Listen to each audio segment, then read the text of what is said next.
Hola, yo soy Hatsiri. Bienvenidos a un nuevo episodio. Y yo soy Yunuen. Gracias por acompañarnos en este su programa Sin Contexto. El día de hoy vamos a hablar de menstruación, pero no únicamente desde lo biológico, sino también desde el silencio y las experiencias que muchas veces se minimizan. Recuerden que hablar de menstruación también es hablar de desigualdad, de temas sociales. Para hablar del tema nos acompañará el día de hoy la doctora Gretel Eunice Castorena Escalera. Ella es comunicóloga, feminista y activista especializada en género, derechos humanos y salud pública. Vamos con nuestra primera cápsula. La menstruación es un proceso biológico natural, pero eso no significa que siempre se entienda. Ocurre cuando el cuerpo pasa por un ciclo hormonal y el útero renueva una capa interna llamada endometrio, que después se desprende y se expulsa en forma de sangrado. Así, simple en teoría, pero no tanto en la práctica. Generalmente inicia entre los 9 y 15 años, en una etapa donde lo que sobra es confusión, y lo que falta es información clara.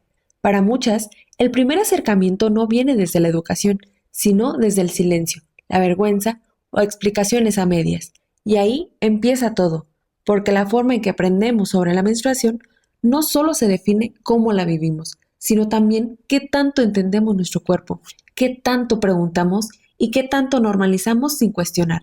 Hablar de menstruación no debería de ser incómodo, pero durante mucho tiempo lo ha sido, y eso también tiene consecuencias. Bienvenida, doctora Gretel. Muchas gracias por estar aquí. Al contrario, qué gusto que me inviten. Para comenzar, doctora, cuéntanos de qué manera las ideas y enseñanzas sociales influyen en que las mujeres normalicemos el dolor menstrual desde edades muy tempranas. Sí, es súper importante porque, bueno, me parece que algunos principios claves tendrían que ser la educación gradual y adecuada dependiendo de la edad, incluir también a niños y a los hombres para que crezcan junto con nosotras en este tema tan importante, la información basada en evidencia científica, es decir, saber que el ciclo menstrual tiene variaciones que son normales, la higiene menstrual, quizás el manejo del dolor también sería algo muy importante. El acceso a material y condiciones dignas, la capacitación docente, que también me parece que es muy importante, la participación familiar, el enfoque cultural que está sensible y que tiene que ir muy ligado también a los derechos humanos, pero sobre todo visibilizar esta diversidad de experiencias menstruales que tenemos todas las mujeres en el mundo. Gracias. También nos gustaría saber qué papel juegan los estereotipos o las creencias culturales en la manera en la que se ve la menstruación.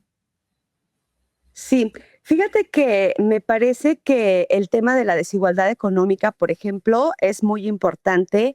Me parece también poner en la mesa de reflexión que hay diferencias entre las mujeres que menstruamos en zonas urbanas o en zonas rurales, por ejemplo, que hay un montón de estigmas culturales y religiosos que también tienen que ver con este tema y que es súper importante. La educación que sigue siendo insuficiente y totalmente desigual, ¿no?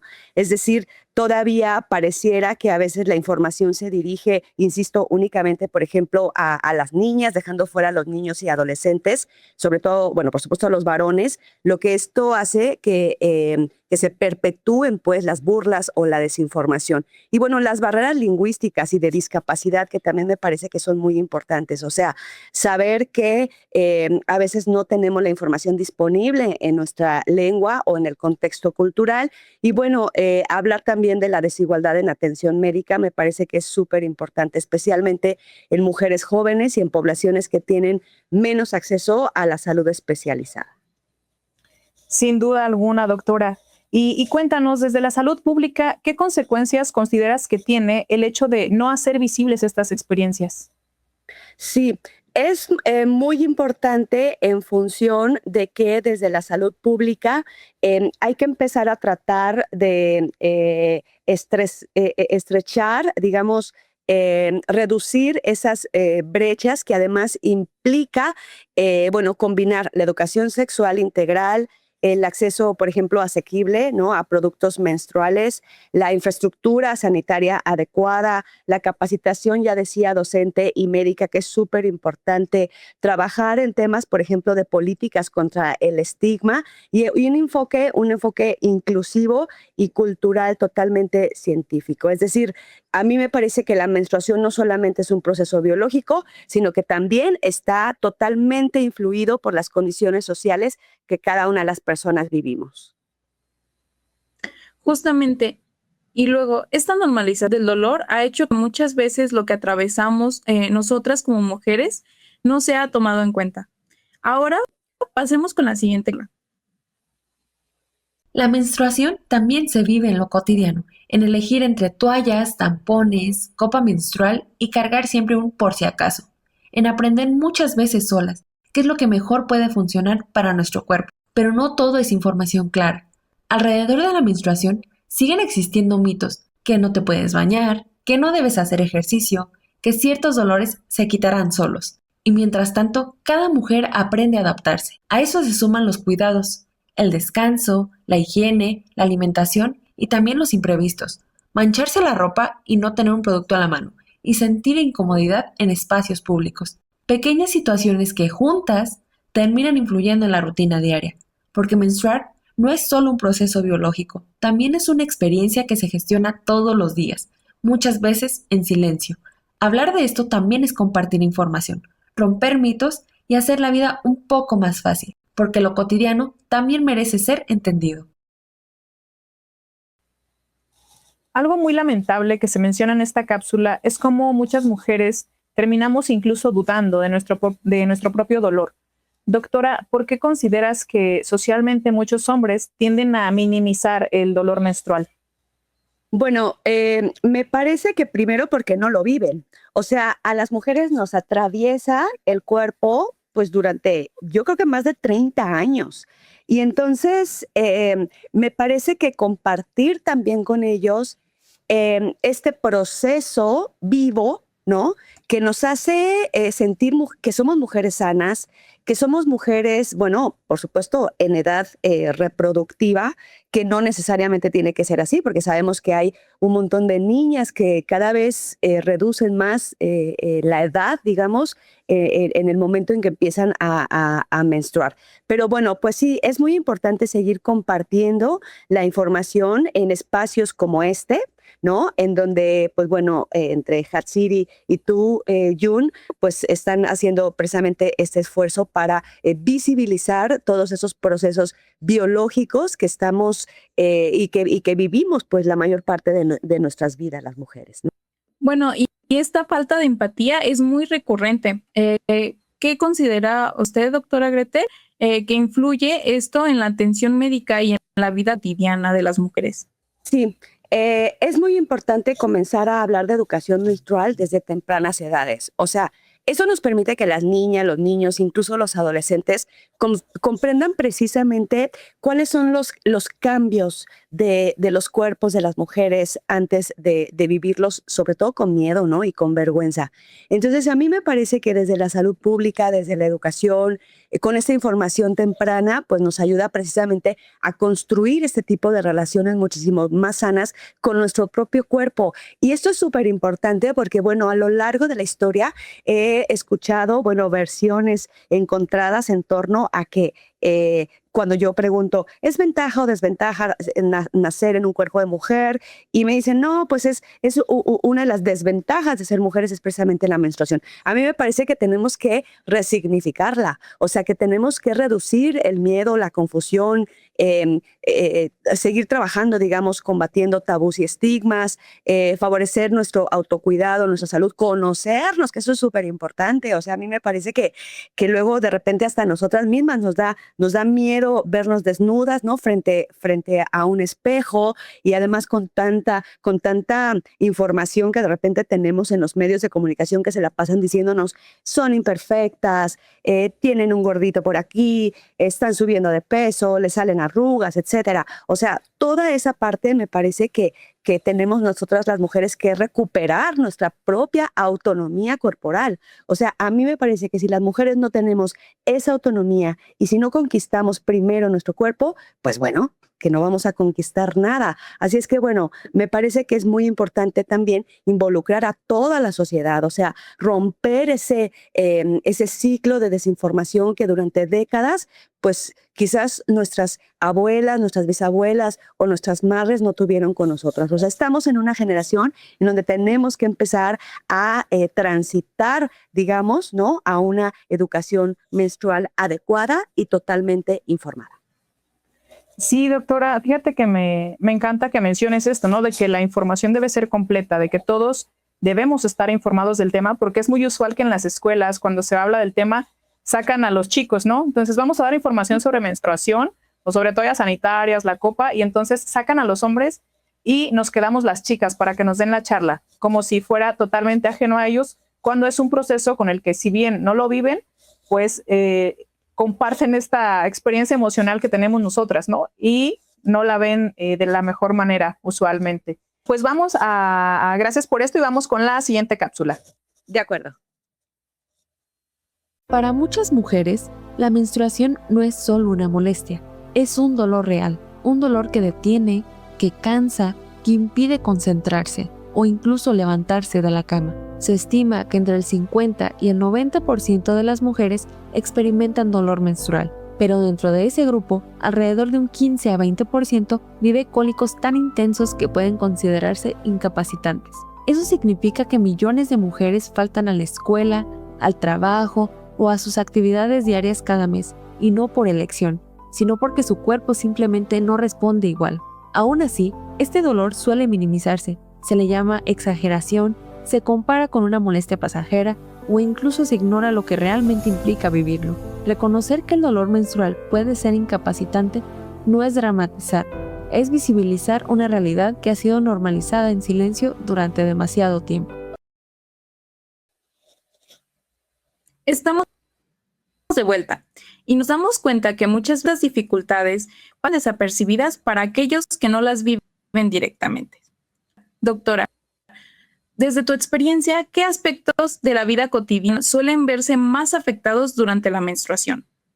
Bueno, me parece que la vida laboral, la vida económica, la vida de pareja, la vida familiar, todo esto que tiene que ver con un contexto social, por supuesto, está muy ligado, ya lo comentaba, con el asunto biológico. O sea, tenemos que compartir con ellos, como ya lo decía Jun, ¿no? Compartir con ellos porque al final, pues tienen mamá y al final pues tienen una hermana y al final pues van a tener una pareja y qué tal que tienen una novia, ¿no? Y qué tal que tienen pues una vecina, qué sé yo. Entonces, en la cultura hacen falta todos estos cambios. Es decir, tenemos que seguir hablando de este tema sin vergüenza, sin burla. O sea, la menstruación me parece que sigue siendo todavía un tema como muy silenciado, ¿no? En muchas familias, en los espacios públicos incluso. Hay que normalizar estas conversaciones que son y que deberían de ser cotidianas, ¿no? Eso nos va a ayudar de alguna manera a reducir el miedo, ¿no? A reducir el estigma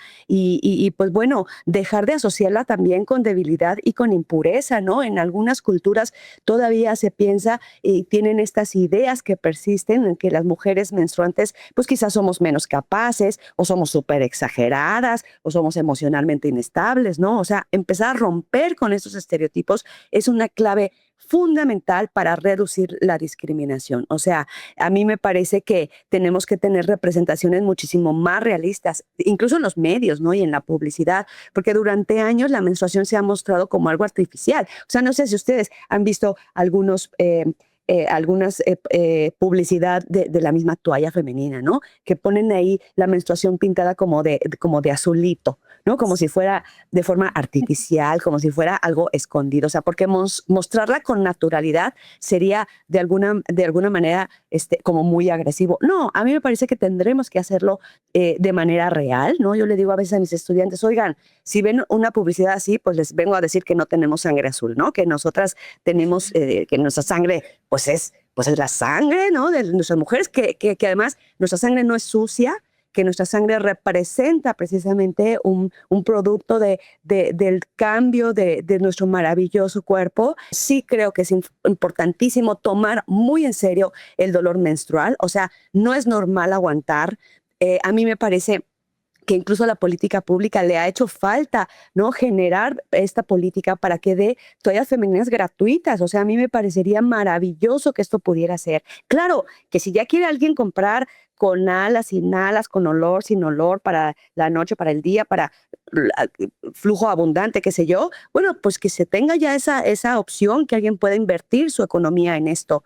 Pero si no, pues que el gobierno pudiera darlas de manera gratuita, me parece que eso sería un gran atino. Pero bueno, pues hace falta llevar estos temas a un nivel superior, ¿no? Para que además, pues bueno, se tenga muchísimo mejor acceso a esta atención ginecológica, a los mismos productos menstruales, ¿no? La atención que tiene que ser con más investigación, con más datos.